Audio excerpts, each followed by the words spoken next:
Pogi versus pangit na masipag. Kapag masipag yung pogi, sasabihin ideal man. Pero kapag ang pangit ay masipag, sasabihin at least di snatcher. Pogi versus pangit na tindero.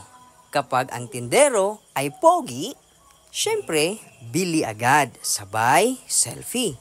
Pero kapag ang tindero ay pangit, magtatanong pa yan. Malinis ba yan, kuya?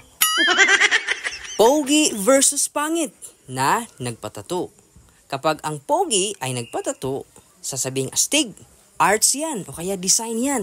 Pero kapag ang pangit ang nagpatato, sasabihin adik yan. Adik yan. Pogi versus pangit. Kapag ang pogi ang yumakap, syempre kilig. Pero kapag pangit ang yumakap, nako, bastos ka o kaya kakasuhan ka. Ay, nako.